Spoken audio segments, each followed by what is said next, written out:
Hello friends, welcome to our YouTube channel civil services dream. तो friends, आज की इस वीडियो में हम लोग यूपीपीसीएस 2021 की टेस्ट सीरीज़ में टेस्ट 52 में हम पॉलिटी की कुछ इंपॉर्टेंट और काफ़ी अच्छे क्वेश्चंस हैं उन्हें डिस्कस करेंगे। तो आइए स्टार्ट करें। देखिए, फर्स्ट क्वेश्चन में है, नागरिकता संशोधन अधिनियम 2015 के अंतर्गत निम्नलिखित में से कौन भारतीय कार्ड धारक प्रवासी नागरिक के रूप में पंजीकृत होने के लिए अर्ह नहीं है। ठीक है, तो इसमें देखिए, एक अवयस्क बच्चा जिसके अभिभावक भारतीय नागरिक हैं, भारतीय नागरिक की विदेशी मूल की पत्नी, वे भारतीय जो विभाजन के उपरांत पाकिस्तान प्रवासी हो गए, और लास्ट में है, एक व्यक्ति का परपोता परपोती जो दूसरे देश का नागरिक है किंतु जिसके पितामह पितामही मातामह मातामही संविधान लागू होने के समय भारत के नागरिक थे। तो इसमें कौन सा जो है ऑप्शन होगा जो जिसमें प्रवासी नागरिक के रूप में पंजीकृत होने के लिए अर्ह नहीं है। तो क्वेश्चन 1 का करेक्ट आंसर है ऑप्शन सी, वे भारतीय जो विभाजन के उपरांत पाकिस्तान प्रवासी हो गए। तो जो है ऑप्शन सी हमारा जो है यहाँ पे करेक्ट है, क्योंकि यहाँ पे जो और ऑप्शंस दिए गए हैं, जैसे कि एक अवयस्क बच्चा जिसके अभिभावक भारतीय नागरिक हैं, तो वो बिल्कुल जो है एक जो है मतलब भारतीय कार्ड धारक प्रवासी नागरिक के रूप में पंजीकृत होएगा।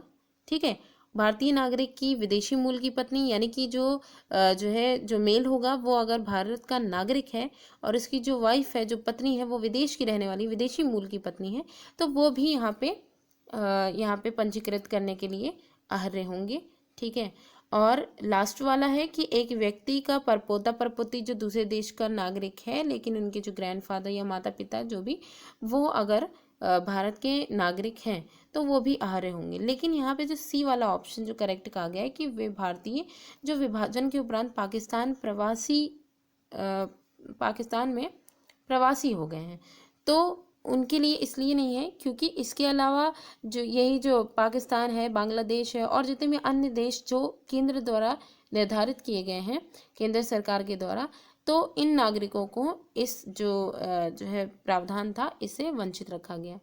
तो इस वजह से हमारा जो करेक्ट आंसर है वो ऑप्शन सी है कि वे भारतीय जो विभाजन के उपरांत पाकिस्तान प्रवासी हो गए उन्हें हम अर्ह नहीं मानेंगे। ठीक है, पंजीकृत के लिए। Next question number 2। क्वेश्चन 2 में है, निम्नलिखित में से किस राज्य को केंद्र सरकार द्वारा विशेष श्रेणी दर्जा कभी प्रदान नहीं किया गया। ऑप्शन है बिहार, सिक्किम, हिमाचल प्रदेश और जम्मू और कश्मीर। तो क्वेश्चन 2 का करेक्ट आंसर है ऑप्शन ए, बिहार। बिहार राज्य ऐसा है इन चारों ऑप्शंस में जिसे केंद्र सरकार के द्वारा विशेष श्रेणी दर्जा कभी भी प्रदान नहीं किया गया। देखिए, अब तक के केंद्र सरकार के द्वारा जिन राज्यों को विशेष श्रेणी का जो दर्जा प्रदान किया गया है वो टोटल 11 राज्य हैं। 11 राज्य हैं जिन्हें विशेष श्रेणी का दर्जा प्रदान किया गया है। इनमें 8 राज्य जो हैं वो पूर्वोत्तर भारत से हैं, जबकि जो 3 हैं वो हिमालयी क्षेत्र के हैं। हिमालयी क्षेत्र में जैसे कि उत्तराखंड है, हिमाचल प्रदेश है, जम्मू और कश्मीर है। ठीक है, पूर्वोत्तर जो 8 राज्य हैं उनमें मणिपुर, मेघालय, त्रिपुरा, सिक्किम, अरुणाचल प्रदेश, असम, नागालैंड और मिजोरम शामिल है। तो यहाँ पे सिक्किम हो गए, हिमाचल प्रदेश हो गया। ठीक है, और जो कि हिमाचल प्रदेश हिमालयी एरिया में आ जाएगा, जम्मू कश्मीर हिमालयी एरिया में आ जाएगा। तो मतलब बिहार जो है उसको विशेष दर्जा प्रदान नहीं किया गया। टोटल अभी तक के 11 राज्यों को ही प्राप्त है। Next question number 3। क्वेश्चन 3 में है, निम्न में से एक कथन असत्य है, बताइए। मैसूर राज्य का नया नाम तमिलनाडु रखा गया, गोवा को दमन एवं दीव से अलग किया गया, मुंबई राज्य गुजरात एवं महाराष्ट्र में विभाजित किया गया और हिमाचल प्रदेश पहले संघ शासित प्रदेश की सूची में था। तो इसमें कौन सा कथन है जो कि असत्य है। तो क्वेश्चन 3 का करेक्ट आंसर है ऑप्शन ए, मैसूर राज्य का नया नाम तमिलनाडु रखा गया। ये यहाँ पे गलत है क्योंकि मैसूर राज्य जो है वो नाम परिवर्तन अधिनियम 1973 में जो हुआ था उसके द्वारा इसका नाम तमिलनाडु नहीं रखा गया था बल्कि कर्नाटक किया गया था। तो अब जो है ये कर्नाटक के नाम से ये जाना जाता है। इस वजह से ये पहला वाला तो असत्य हो गया।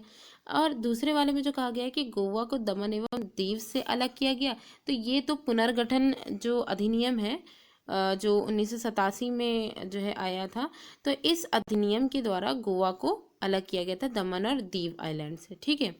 इसके अलावा बम्बई का पुनर्गठन अधिनियम 1960 में जो आया था, तो उसकी जो है उस अधिनियम के आधार पर गुजरात एवं महाराष्ट्र में विभाजित कर दिया गया मुंबई राज्य को, ठीक है। और लास्ट में हिमाचल प्रदेश, पहले संघ शासित प्रदेश कहा गया है ना, तो इसमें जो हिमाचल प्रदेश है वो अधिनियम जो 1970 में आया था उसके द्वारा हिमाचल प्रदेश को राज्य का दर्जा दिया गया था। तो पहले ये संघ शासित प्रदेश था और फिर उसके बाद जो है फिर उसके बाद 1970 में जो अधिनियम आया और उसके द्वारा जो है इसे राज्य का दर्जा दिया गया।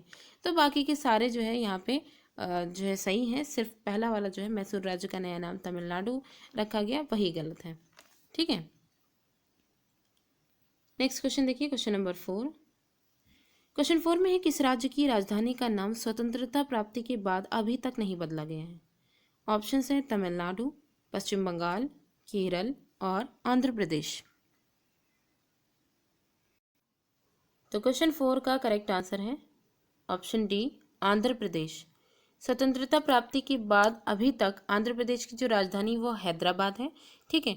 तो इसका नाम अभी तक के नहीं बदला गया है। हालांकि जो 2 जून 2014 को तेलंगाना राज्य जो है उसके निर्माण के बाद, जब उसका तेलंगाना राज्य का जब निर्माण हुआ, ठीक है, तो उसके बाद अगले 10 वर्षों तक ये जो हैदराबाद था ये आंध्र प्रदेश और तेलंगाना उनकी संयुक्त राजधानी बन गया।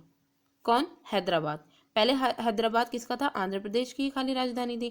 लेकिन यही जो 2014 में जो है तेलंगाना का जब निर्माण हुआ, तेलंगाना को अलग किया गया, तो 10 वर्षों तक की ये एक जो है उसमें मतलब कि एक टाइम ड्यूरेशन रख दी गई कि 10 वर्षों तक ये हैदराबाद ही आंध्र प्रदेश और तेलंगाना दोनों की ही राजधानी होगी। फिर उसके बाद क्या होगा कि आंध्र प्रदेश की राजधानी जो है वो अमरावती हो जाएगी, ठीक है, और हैदराबाद फिर किसकी हो जाएगी? तेलंगाना की हो जाएगी। तो मतलब कहने का है कि ओवरऑल अभी 10 वर्षों तक की ये है कि हैदराबाद आंध्र प्रदेश और तेलंगाना की राजधानी होगी। तो आंध्र प्रदेश की अभी तक के स्वतंत्रता प्राप्ति के बाद से अभी तक के इसकी राजधानी बदली नहीं गई है। नेक्स्ट क्वेश्चन है क्वेश्चन नंबर 5। क्वेश्चन नंबर 5 में देखिए, एक नया राज्य बनाने में संवैधानिक संशोधन के लिए कैसा बहुमत चाहिए? ऑप्शन हैं साधारण, 2/3, 3/4, 2/3 एवं आधे राज्यों का अनुसमर्थन, उपरोक्त में से कोई नहीं या उपरोक्त में से एक से अधिक। तो क्वेश्चन 5 का करेक्ट आंसर है ऑप्शन ए, साधारण। एक नया राज्य बनाने के लिए संवैधानिक संशोधन के लिए जो बहुमत चाहिए होता है वो साधारण बहुमत चाहिए होता है, ठीक है। साधारण बहुमत के आधार पर ही नए राज्य का मतलब उसको बनाया जाएगा। एक नया राज्य बने के लिए संवैधानिक संशोधन लाया जा सकता है, ठीक है। नेक्स्ट देखिए क्वेश्चन नंबर 6। क्वेश्चन नंबर 6 में है, दूसरे प्रशासनिक आयोग के कौन से प्रतिवेदन ने भारत में सुशासन की बाधाओं की पहचान की है? ऑप्शन हैं शासन में नैतिकता, नागरिक केंद्रित प्रशासन, शासन का केंद्र बिंदु, ई शासन को बढ़ावा या स्थानीय शासन। तो क्वेश्चन 6 का करेक्ट आंसर है ऑप्शन बी, नागरिक केंद्रित प्रशासन, शासन का केंद्र बिंदु। तो ये जो द्वितीय प्रशासनिक सुधार या दूसरा जो प्रशासनिक सुधार आयोग था उसकी जो प्रतिवेदन संख्या 12 थी, ठीक है, उसकी प्रतिवेदन संख्या 12, जिसमें नागरिक केंद्रीय प्रशासन या शासन का केंद्र बिंदु, इसमें भारत में सुशासन की बाधाओं, एक अच्छा शासन जो है उसमें आने वाली जो प्रॉब्लम्स हैं उनकी पहचान की गई तथा सुशासन के लिए आवश्यक पूर्व जो शर्तें हैं उनका उल्लेख किया गया है। इसमें पूरे एक सही तरीके से शासन चलाने के लिए जो भी शर्तें हैं उनका पूरी तरीके से उल्लेख किया गया है। किसमें किया गया है? प्रतिवेदन संख्या 12, जिसे हम नागरिक केंद्रित प्रशासन या शासन का केंद्र बिंदु, ठीक है, प्रशासन शासन का केंद्र बिंदु इसे कहते हैं। नेक्स्ट है क्वेश्चन नंबर 7। क्वेश्चन 7 में है, विधि और स्वाधीनता के बीच सबसे उपयुक्त संबंध को निम्नलिखित में से कौन प्रतिबिंबित करता है? ऑप्शंस हैं, यदि विधियां अधिक होती हैं तो स्वाधीनता कम होती है, यदि विधि नहीं है तो स्वाधीनता भी नहीं है, यदि स्वाधीनता है तो विधि निर्माण जनता को करना होगा, यदि विधि परिवर्तन बार बार होता है तो वह स्वाधीनता के लिए खतरा है। तो वह स्वाधीनता के लिए क्या है? खतरा है। ये दो दो बार हो गया, ठीक है। तो क्वेश्चन 7 का करेक्ट आंसर है ऑप्शन बी, यदि विधि नहीं तो स्वाधीनता भी नहीं। तो ये जो बात कही गई है, इस कथन से ये पता चलता है कि विधि तथा स्वाधीनता के मध्य सबसे उपयुक्त संबंध, यही कथन जो है वो दर्शा रहा है। स्वाधीनता का तात्पर्य विधि की पूर्ण अनुपस्थिति कदापि नहीं है। यानी अगर हम स्वाधीनता की बात करें तो हम ये कहें कि नियम नहीं होना चाहिए, उसकी पूर्ण अनुपस्थिति होनी चाहिए, तो ये बिल्कुल भी नहीं होगा, ठीक है। तो इसी बात पे जो जॉन लॉक हैं, विधिशास्त्री हैं, जो कानून निर्माता हैं, उनके अनुसार स्वाधीनता की अस्तित्व के लिए, स्वाधीनता को बनाए रखने के लिए, उसके अस्तित्व के लिए विधि का अस्तित्व जरूरी है, कानून का अस्तित्व जरूरी है। कानून ही स्वतंत्रता की रक्षा करता है। वे कहते हैं जहाँ कोई कानून नहीं है वहाँ कोई स्वतंत्रता नहीं है। तो ये बात है कि विधि और स्वाधीनता के बीच जो सबसे उपयुक्त संबंध है वो यही है कि अगर विधि नहीं है तो स्वाधीनता भी नहीं। नेक्स्ट क्वेश्चन है क्वेश्चन नंबर 8। क्वेश्चन 8 में देखिएगा, थोड़ा थोड़ा देखते हैं, ठीक है। इसमें है भारतीय संघीय व्यवस्था में कौन से एकात्मक तत्व पाए जाते हैं। एकात्मक तत्वों की बात हो रही है, ठीक है।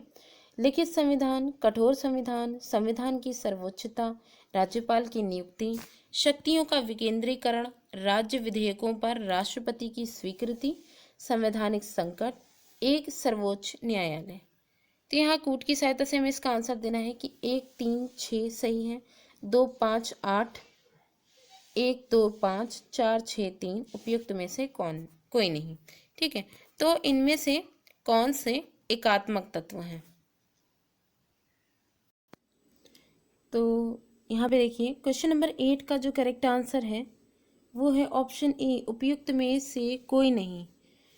तो यहाँ पे देखिएगा उपयुक्त में से कोई नहीं, यानी ये जो ऑप्शंस दिए गए हैं इनमें से कोई भी नहीं होगा। क्यों, आगे देखते हैं, सभी ऑप्शंस पे एक बार नज़र हम लोग करें। देखिएगा यहाँ पे 8 ऑप्शंस दिए गए हैं, ठीक है। सबसे पहले हम ये जान लें कि जो नागरिकता की अगर बात की जाए तो इकहरी नागरिकता भारतीय संविधान का संघीय लक्षण नहीं है। अगर हम ये बात करें कि भारतीय संविधान जो है वो दो तरीके की विशेषताएं रखता है, ठीक है। एक तो एकात्मक और दूसरी संघात्मक, ये दोनों तरीके की विशेषताएं रखता है। यहाँ बात ये कही गई है कि एकात्मक तत्व जो हैं वो कौन कौन से हैं, ठीक है। भारतीय संविधान के जो एकात्मक तत्व हैं वो कौन कौन से हैं। तो इसमें जो हमारा सही ऑप्शन है वो ये है कि उपयुक्त में से कोई नहीं, क्योंकि यहाँ पे 8 ऑप्शन दिए गए, इन 8 में एकात्मक भी दिए गए, संघात्मक भी दिए गए। तो देख लेते हैं इसमें एकात्मक कौन कौन सा है। तो एकात्मक जो विशेषता है या यूं कहें कि जो तत्व है उनमें आती है, उनमें आता है राज्यपाल की नियुक्ति, ठीक है, ये एकात्मक में आता है। उसके बाद राज्य विधेयकों पर राष्ट्रपति की स्वीकृति, ये भी एकात्मक में है। संवैधानिक संकट, ये भी एकात्मक के अंतर्गत आता है। और इसमें एक चीज़ और देख लेते हैं कि इसमें जो परिसंघीय जो है, जो संघात्मक हैं, उनमें आते हैं ये 3, लिखित संविधान, कठोर संविधान, संविधान की सर्वोच्चता, ठीक है। तो हमारे पास ये जो 3 ऑप्शन है वो एकात्मक तत्वों से रिलेटेड है, यानी चौथा, फिर छठा और फिर 7वां। तो इन तीनों में देखिएगा एक भी ऑप्शन चौथा, छठा और 7वां नहीं है। इस वजह से हमारा जो करेक्ट आंसर है वो ऑप्शन ई है, उपयुक्त में से कोई नहीं। नेक्स्ट क्वेश्चन देखिए, क्वेश्चन नंबर 9। क्वेश्चन 9 में भारत की संप्रभुता के संबंध में निम्नलिखित में से कौन सा या कौन से कथन सही है या है। तो इसमें 2 कथन दिए गए हैं। भारत राष्ट्रमंडल का सदस्य है, राष्ट्रमंडल की सदस्यता के कारण भारत की संप्रभुता कम हो जाती है। नीचे दिए गए कूट का प्रयोग कर सही उत्तर चुनिए। केवल 1, केवल 2, 1 तथा 2 दोनों, 1 और 2 दोनों में से कोई नहीं। तो देखिए क्वेश्चन 9 का जो करेक्ट आंसर है वो है ऑप्शन ए, केवल 1। 2 स्टेटमेंट यहाँ पे दिए गए, तो इनमें पहला वाला जो स्टेटमेंट है वो बिल्कुल सही है कि भारत राष्ट्रमंडल का सदस्य है। भारत जो राष्ट्रमंडल का सदस्य है, पहली बात तो राष्ट्रमंडल यानी कॉमनवेल्थ फेयर जो होता है उसका भारत एक सदस्य है, लेकिन इसके कारण भारत की जो संप्रभुता है वो कम नहीं होती है, इसलिए हमारा सेकंड वाला जो है वो गलत हो जाएगा। इसलिए क्योंकि देखिए जो राष्ट्रमंडल है वो वास्तव में कोई वैधानिक संगठन तो नहीं है, ठीक है, बल्कि इसके सदस्यों के पारस्परिक सहयोग व सद्भावना पर आधारित मानवीय संगठन, ये सिर्फ एक मानवीय संगठन है जो मानवता के लिए जो है कार्य करता है। और इसमें जितने भी राष्ट्रमंडल जो है उनके मतलब इसमें खाली जो है जितने भी सदस्य इसमें सम्मिलित हैं, इसमें जुड़े हुए हैं, वो सारे के सारे सदस्य राष्ट्र की बात अगर करें तो सारे के सारे आपस में स्वतंत्र भी हैं और समान भी हैं। ठीक है। ब्रिटिश सम्राट के प्रति निष्ठा जैसी कोई शर्त या आवश्यकता नहीं है। मतलब यहाँ पे जितने भी जो यहाँ पे राष्ट्र हैं वो अगर ये कहा जाए कि वो ब्रिटिश जो सम्राट हैं उनके प्रति निष्ठा को जगाएं, ठीक है, और जो शर्त हैं या जो भी आवश्यकता है, ये मतलब इन सारी चीज़ों को उनके लिए कोई शर्त रख दी जाए या कोई बाउंडेशन कर दी जाए, तो ऐसा कुछ नहीं है। बस सिंपल क्या है कि राष्ट्रमंडल का भारत सदस्य है, ये बात तो बिल्कुल ठीक है, लेकिन कॉमनवेल्थ फेयर जो होता है वो सिर्फ मानवीय जो मानवीय क्रियाकलाप होते हैं, मानवीय संगठन है, उन्हीं के लिए ये काम करता है। और बाकी जो है यहाँ पे इसकी वजह से भारत की जो संप्रभुता है उस पर कोई किसी भी तरीके कोई फर्क नहीं पड़ता है। ठीक है। लास्ट क्वेश्चन है क्वेश्चन नंबर 10। इसमें है संविधान में हमारे राष्ट्र का उल्लेख किन किन नाम या नामों से किया गया है। ऑप्शन है भारत तथा इंडिया, केवल भारत, हिंदुस्तान तथा इंडिया, भारत हिंदुस्तान तथा इंडिया। तो क्वेश्चन 10 का करेक्ट आंसर है ऑप्शन ए, भारत तथा इंडिया। देखिए भारतीय संविधान के जो अनुच्छेद 1 है उसके अनुसार हमारे देश का नाम भारत रखा गया। ठीक है, अनुच्छेद 1 के अनुसार। और यह स्पष्ट शब्दों में कहा गया कि India that is Bharat shall be union of state. तो इंडिया जो कि भारत है वह राज्यों का संघ होगा। तो ये दोनों ही टर्म यूज़ किए गए हैं हमारे संविधान में, भारत तथा इंडिया। ठीक है। तो संविधान में हमारे राष्ट्र का उल्लेख किन किन नाम से है, भारत और इंडिया के नाम से है। तो फ्रेंड्स आज की वीडियो हमारी यहीं पे ही एंड होती है। वीडियो कैसी लगी कमेंट करके ज़रूर बताइएगा। Thanks for watching.